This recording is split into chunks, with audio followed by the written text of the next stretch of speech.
It's unusual for, certainly I think an American actor of your generation. I can't think of anybody who's worked this extensively, not just in America, but all over the world, and especially with European filmmakers. Was Bertrand Tavernier your first non-American? Bertrand was the first. I've just been lucky. I mean, there's no reason why I should be working in Europe as opposed to somebody else, except that Bertrand Tavernier was the first one. I had seen this movie called The Clockmaker of St. Paul. Bertrand Tavernier is a very well-known French director and a great one. And I had seen this film when I was a young actor in New York, still studying acting, hadn't done anything. And I said to my friend at the time, that's the kind of director I'd love to work with. I'm getting goosebumps as I say it. And then a few weeks later, in an interview he does in a newspaper, he says, Harvey Keitel is the kind of American actor I'd like to work with. I couldn't believe it. So obviously I had done something.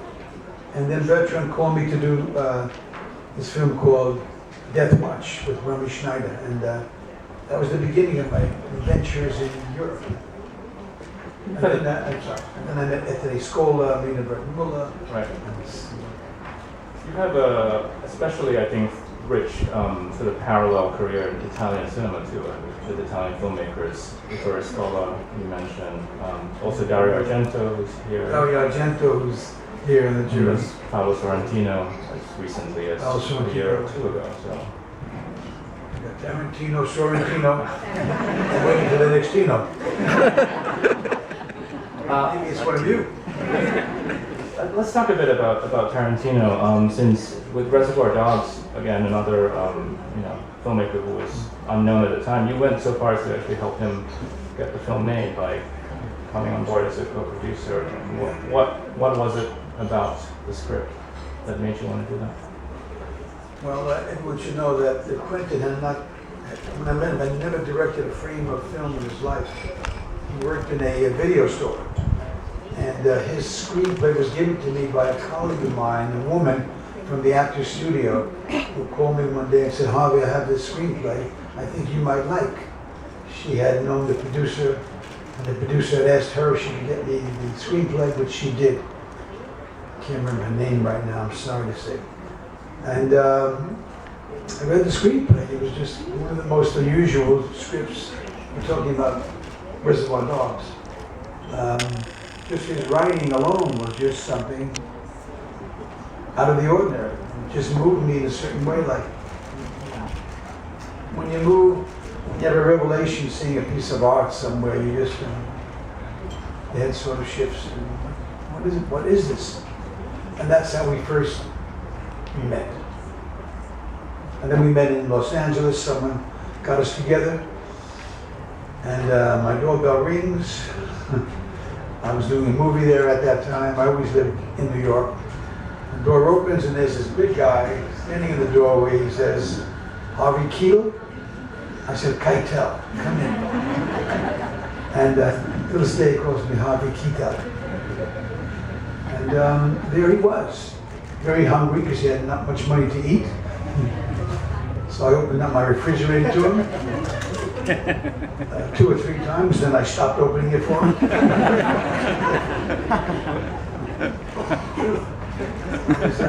A friend of mine was visiting from New York, a great actor named Vic Argo, who's passed away. And we learned one day that when Quentin comes over, we have to take the good food and hide it and give him the junk. Because he'd eat everything in the refrigerator. He didn't have any money at that time. This Reservoir Dogs, I think, comes from this really extremely prolific period of your career. If you look at the films you were making in the late 80s, early 90s especially, there was it was also seemed to be a period where you were, after many years of taking on sort of more supporting roles, for the most part you were really taking on very big leading man parts, but also I think more than that, this is redefining the idea of what a leading man could be.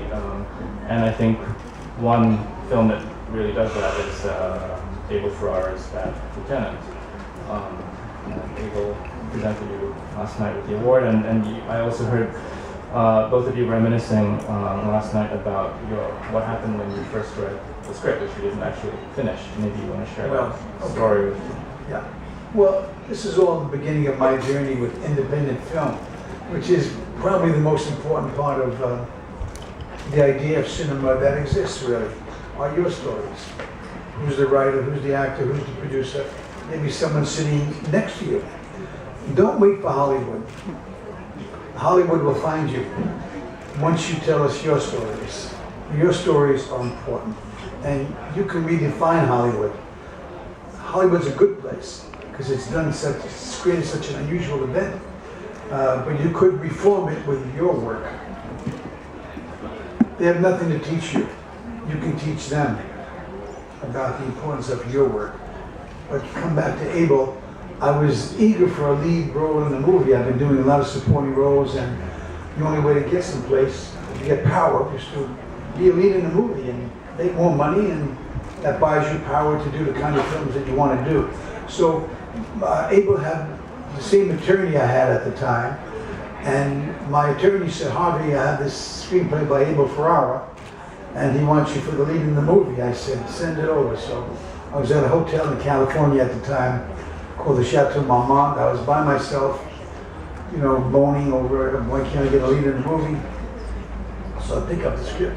My agent, and Abel's agent, lawyer that is, sent over, and it was like thin like this. I said, what the heck is this? I opened it up, and the letters, the type that's written here, were letters like that. Exactly. I said, what the heck? What's going on here? So I started to read it, and I read maybe 10, 15 pages. It was maybe a 23-page script. And I said, this thing is just awful.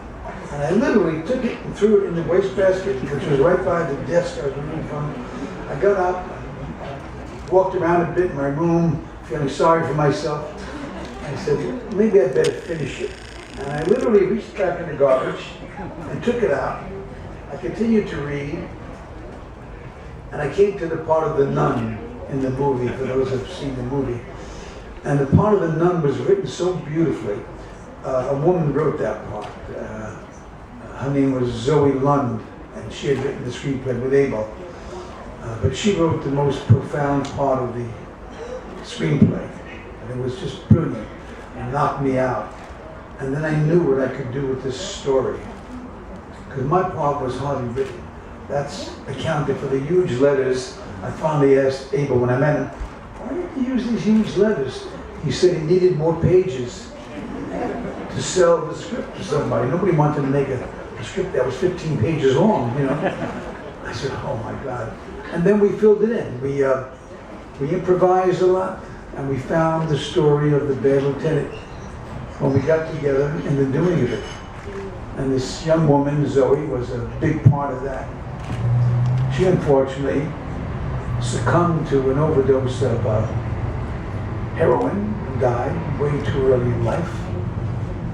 But she was one of the big creators of the Bad Lieutenant, which I'm proud to say, and I was telling this people yesterday, because wherever I've gone in the world and traveled to work and all that, I'm always so grateful to the amount of people that know the Bad Lieutenant. It surprises me all the time to this day.